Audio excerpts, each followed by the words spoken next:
Sebelum melanjutkan, jangan lupa subscribe dulu. Terima kasih. Bab 56 sudah berakhir bagi Zack.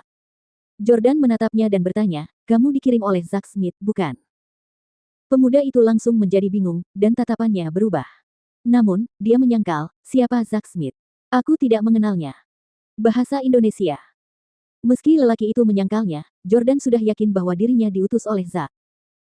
Jordan telah mengambil pelajaran psikologi dari seorang profesor psikologi ternama. Rowland Miller dan kakeknya juga telah mengajarkannya sedikit tentang anatomi manusia saat ia masih kecil. Oleh karena itu, Jordan pandai membaca orang dan menilai mereka berdasarkan kata-kata dan tindakan mereka. Tentu saja, dia tidak berhasil setiap saat, dan Hailey adalah contoh kegagalannya. Namun, dia sangat yakin dengan orang di depannya. Jordan berkata, "Serahkan ponselmu padaku." Karena orang ini dikirim oleh Zack, pasti ada rekaman panggilan telepon dan pesan teks yang dia tukarkan dengan Zack di telepon selulernya. Pria itu jelas menjadi semakin bingung. "Kau ingin aku memberikan ponselku padamu? Apa hakmu untuk melakukan itu? Kau pikir kau siapa? Kau ingin melakukan hal-hal dengan cara yang sulit, ya?"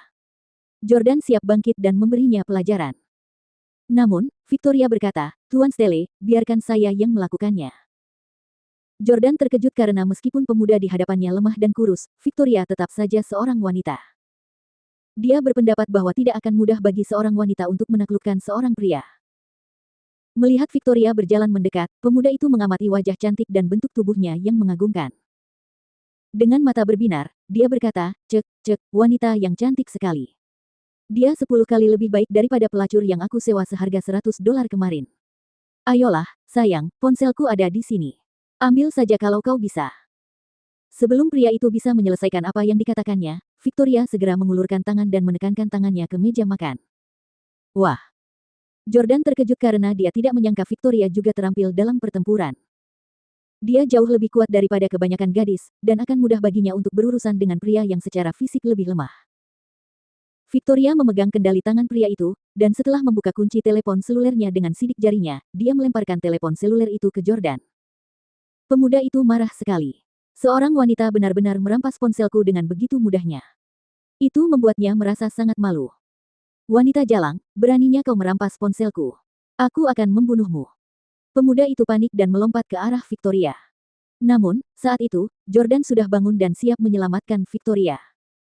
Namun, Victoria tidak panik, malah menunggu pria itu datang sambil berdiri terpaku di tanah. Saat pria itu datang, dia mencengkeram pakaiannya, melemparkannya ke bahunya, dan meletakkannya di atas meja makan dalam satu gerakan yang luas. Wah! Ah! Pria itu menjerit kesakitan. Victoria bertepuk tangan dan berkata dengan gagah berani, "Maaf, Tuan Stelle, saya ragu kita bisa melanjutkan makan." Jordan tercengang. Ia meletakkan ponsel pria itu dan berkata sambil bertepuk tangan dengan kedua tangannya, "Bravo, Victoria." Ashley sangat kagum. Ia memeluk pinggang Victoria dan berseru, "Nona Clarke, Anda hebat sekali." Pemuda itu telah dikalahkan oleh Victoria, tetapi dia tidak dapat menerima kekalahannya dan terus berteriak marah. "Wanita jalang, lawan aku di ranjang kalau kau sanggup. Aku akan memastikan kau mati." Victoria menghampirinya dan menamparkan wajahnya dengan keras. Memukul. "Pang, dimanapun kita bertarung, aku akan menang. Tapi kau tidak pantas bertarung denganku.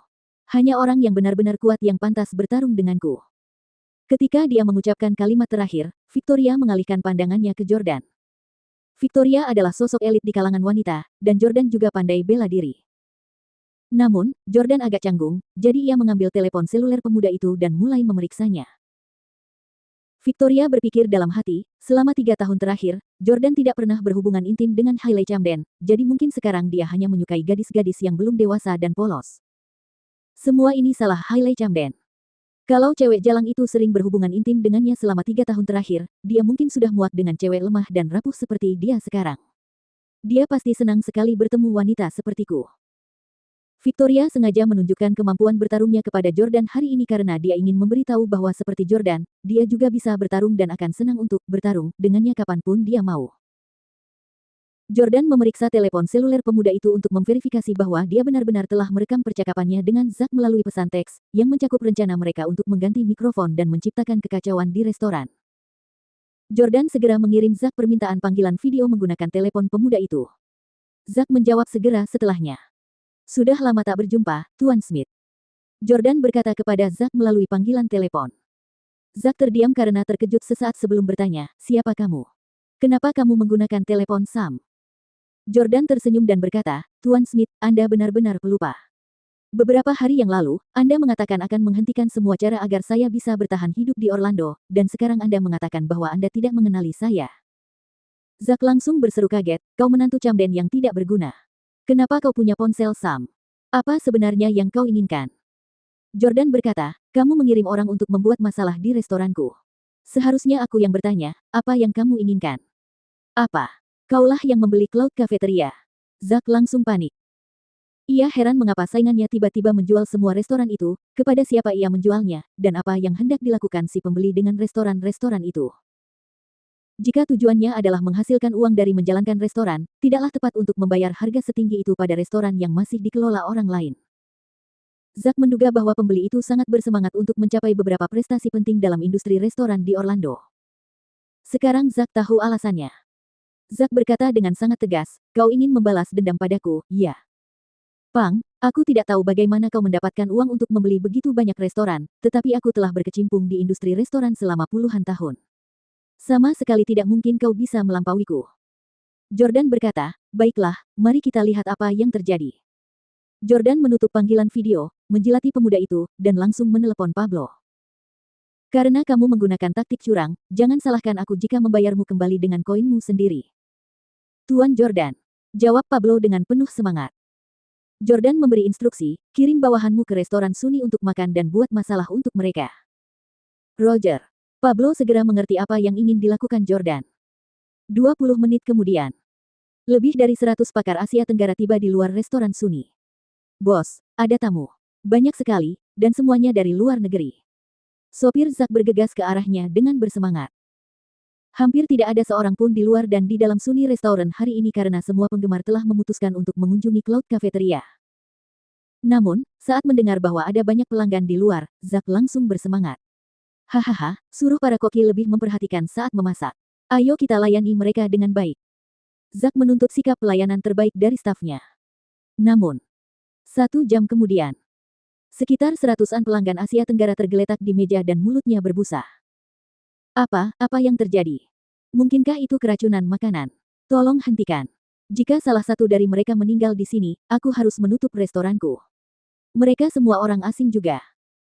Jika pelanggan asing diracun sampai mati di restorannya, akan 10 kali lebih sulit baginya untuk menangani masalah tersebut daripada jika itu adalah pelanggan lokal.